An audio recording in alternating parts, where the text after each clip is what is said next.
have already issued messages as well of reassurance towards the population at state, saying that they will be allowed to stay if they want to, Yes. and protected and Yes. and allowed to live here. But do you have a message today to Armenians who may be watching us? Not necessarily the government. I know you are in touch with Prime Minister Pashinyan. You don't necessarily need our cameras to send him a message. But what about to other Armenians who may be watching us?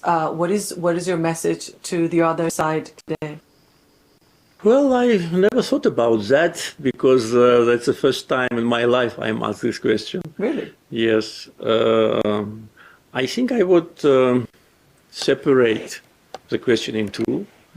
First, if they listen to what I say, message to Armenians in Armenia, that we want to have peace with the state. We don't have territorial claims to Armenia, though hundreds of thousands of Azerbaijanis lived in Armenia before the war and were totally ethnically cleansed. And their cultural and religious heritage was totally destroyed.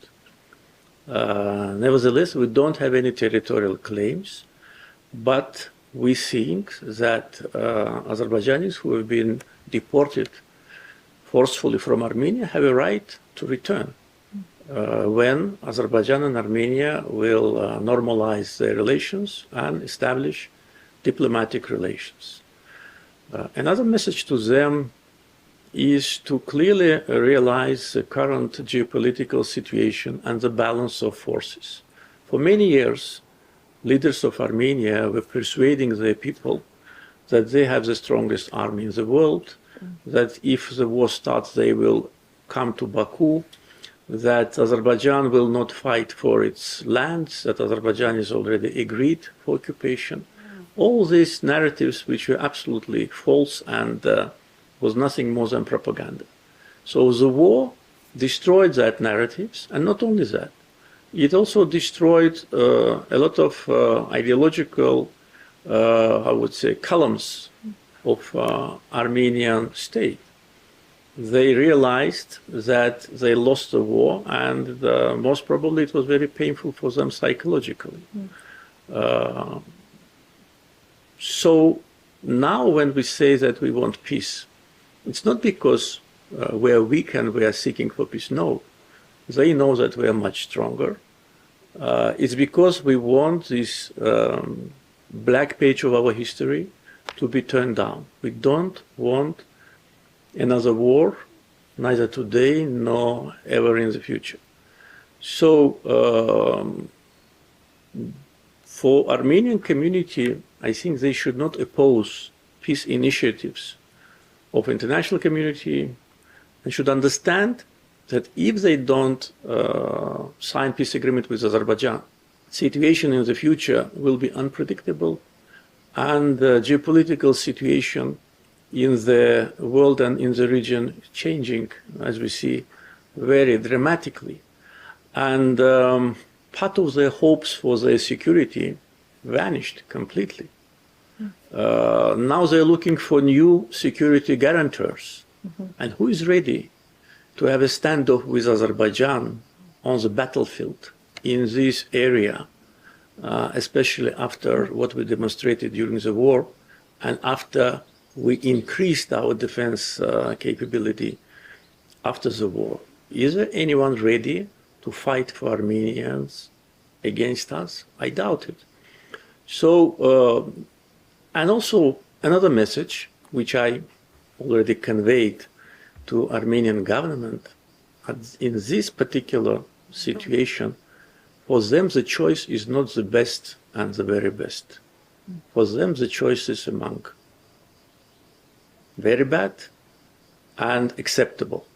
But acceptable based on common sense, on international law, and on recognizing the rights of Azerbaijanis to live on their own land, which they deprived us for 30 years. And for Armenians in Karabakh, I'd like to remind them that we started contacts with them spontaneously.